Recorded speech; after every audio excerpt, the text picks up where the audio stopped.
देश के 57 नौकरशाहों और राजनयिकों ने आम आदमी पार्टी के खिलाफ चुनाव आयोग को चिट्ठी लिखी है और पार्टी की मान्यता रद्द करने की मांग की है। चिट्ठी में आम आदमी पार्टी के संयोजक और दिल्ली के सीएम अरविंद केजरीवाल के राजकोट में दिए बयान का हवाला दिया गया है। केजरीवाल ने 3 सितंबर को राजकोट में बयान दिया था कि पुलिसकर्मी और बूथ कर्मचारी गुजरात में आम आदमी पार्टी की सरकार बनाने में मदद करें।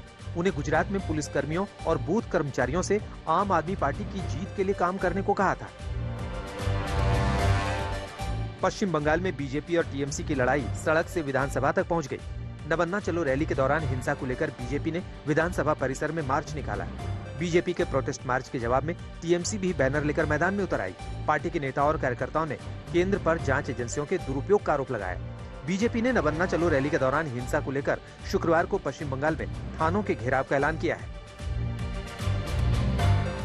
तेलंगाना में बीजेपी अपना सियासी अभियान लगातार तेज कर रही है। हैदराबाद मुक्ति दिवस से पहले बीजेपी की महिला मोर्चा ने चार मीनार के भाग्य लक्ष्मी मंदिर से हैदराबाद रैली निकाली।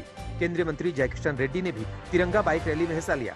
17 सितंबर को केंद्रीय गृह मंत्री अमित शाह हैदराबाद मुक्ति दिवस के कार्यक्रमों की शुरुआत करेंगे।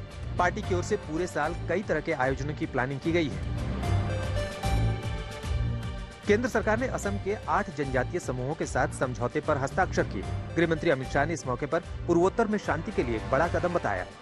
जिन 8 जनजातीय समूहों के साथ समझौता किया गया वो 2012 से सीज फायर का पालन कर रहे हैं और असम के अलग अलग इलाकों में बने कैंपों में रह रहे हैं। इस समझौते के बाद उल्फा और कामतापुर लिबरेशन ऑर्गेनाइजेशन को छोड़कर करीब सारे विद्रोही ग्रुप मुख्य धारा में लौट चुके हैं। बिहार की कानून व्यवस्था लगातार सवालों के घेरे में है। बेगूसराय की घटना में अपराधी अभी पकड़े भी नहीं गए हैं कि भागलपुर के नाथनगर में अपराधियों ने फायरिंग कर दुकान से वापस लौट रहे सिल्क व्यवसायी की गोली मारकर हत्या कर दी। उधर बेगूसराय में जांच फुल स्पीड में है। फोरेंसिक टीम सबूतों को खंगालने में जुटी है। सियासत भी पूरी रफ्तार में है। बीजेपी बेगूसराय की घटना में जातीय एंगल देने को लेकर नीतीश कुमार पर जमकर निशाना साध रही है।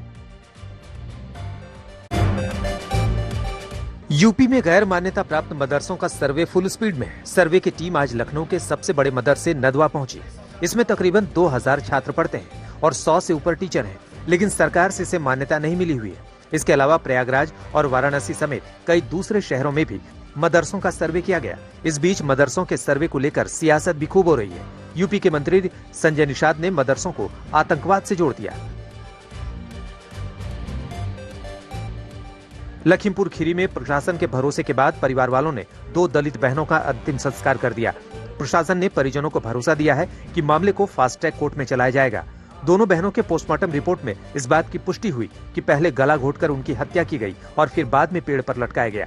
साथ ही पोस्टमार्टम रिपोर्ट में यह भी खुलासा हुआ कि बड़ी बहन के साथ दरिंदगी की गई।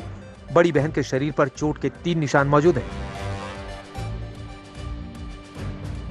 सलमान खान पर हमले की कोशिश कर चुके गैंग ने उनके फार्म हाउस की रेकी की थी और साजिश को अंजाम देने के बेहद करीब पहुंच गए थे। दिल्ली पुलिस के मुताबिक ये खुलासा तब हुआ जब सिद्धू मूसेवाला हत्याकांड में नेपाल से पकड़े गए कपिल पंडित को भारत लाया गया है।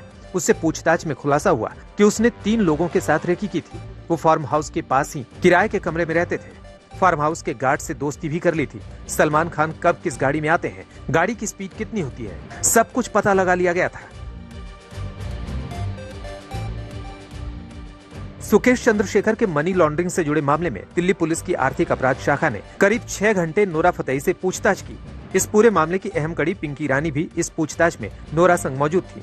जानकारी के मुताबिक इस दौरान ये बात सामने आई है कि सुकेश ने नोरा के जीजा बॉबी को 65 लाख रुपए की कीमत की BMW कार गिफ्ट की थी। ईडी की जांच और अपनी खुद की जांच से मिले सबूतों को देखने के बाद EOW के अधिकारियों ने नोरा फतेही से एक खास इवेंट को लेकर पूछताछ की। नोरा इस इवेंट का हिस्सा दिसंबर 2020 में बनी थी। पूर्व नंबर 1 टेनिस खिलाड़ी रोजर फेडरर ने 24 साल के करियर के बाद संन्यास ले लिया है। अगले हफ्ते लेवर कप उनका अंतिम ATP इवेंट होगा। उन्हें ग्रास कोर्ट के सबसे महान खिलाड़ियों में से एक माना जाता है। फेडरर ने सबसे ज्यादा विंबलडन पुरुष एकल खिताब जीते हैं। उनके नाम 6 ऑस्ट्रेलियन ओपन और 5 US ओपन खिताब हैं। क्ले कोर्ट पर खेली जाने वाली फ्रेंच ओपन को फेडरर केवल एक बार ही जीत सके हैं।